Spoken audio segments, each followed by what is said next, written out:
Hello everyone. This presentation is going to be looking at the role of the audience during communication. To begin, let's look at some of the definitions of the concept of the audience.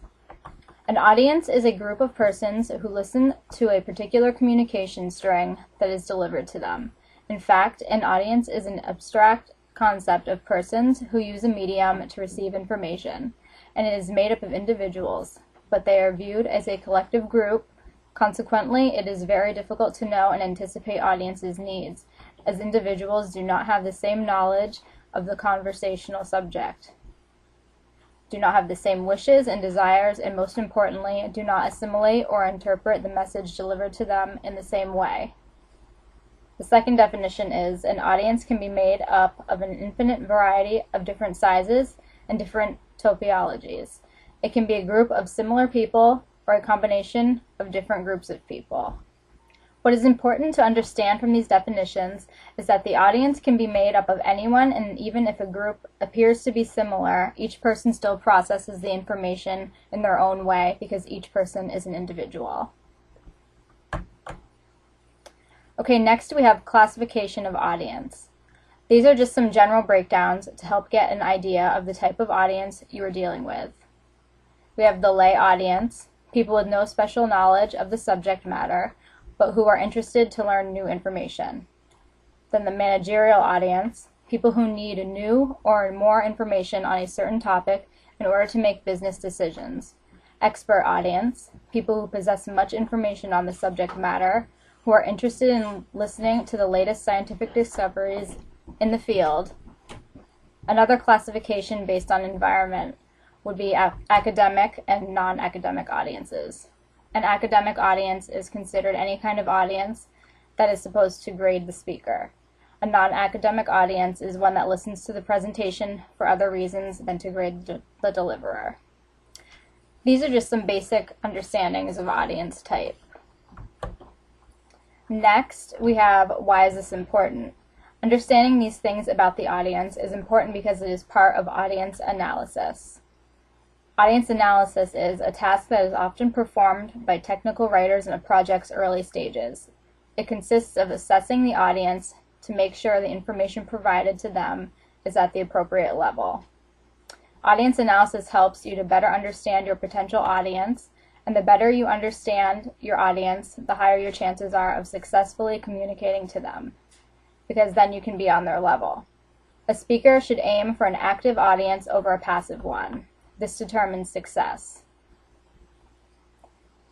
An active audience is typically one who follows the speaker and understands what is being presented, and a passive audience is typically an audience that is either bored or completely lost or unable to follow what is being delivered.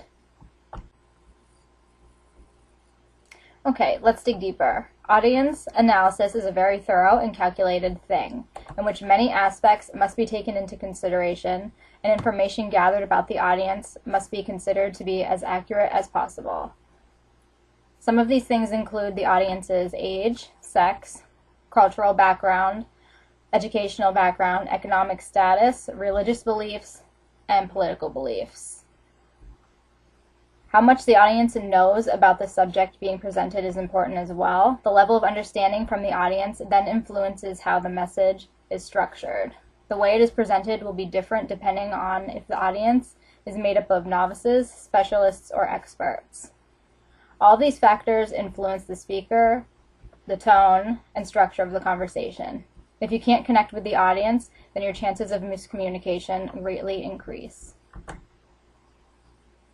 Speaker's expectations. The speaker has an expected audience and then real audience.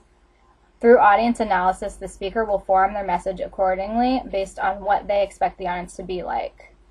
The expected audience is never the real audience though, so the speaker must be able to make adjustments and improvise according to how the real audience responds. Having decent communication skills, common sense, and being able to empathize with the audience are important.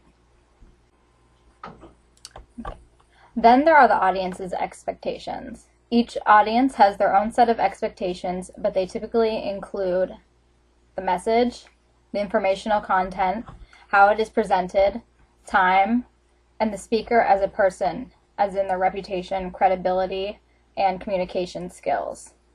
If a speaker is fulfilling the audience's expectations, then communication is considered successful. If they are not fulfilling those expectations, then communication is considered unsuccessful.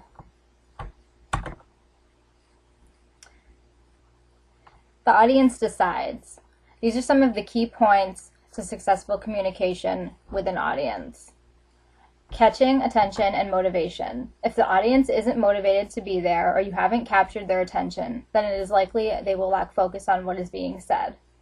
Reputation of the speaker and their background. An audience is more likely to listen to someone with a good reputation over a bad one or none at all. Rapport. This must be initiated by the speaker in the beginning of the exchange and is important because it is what determines whether the audience forms a positive or negative image of you. It also taps into the more emotional response of the audience. This can be in the form of a joke or just something to sort of break the ice before getting into the message. If a speaker is unsuccessful at building this positive rapport, it is highly unlikely they will be able to correct this later on in their presentation. If the audience does not remain interested and alert during this, then it is likely they are not understanding. Finally, there is time.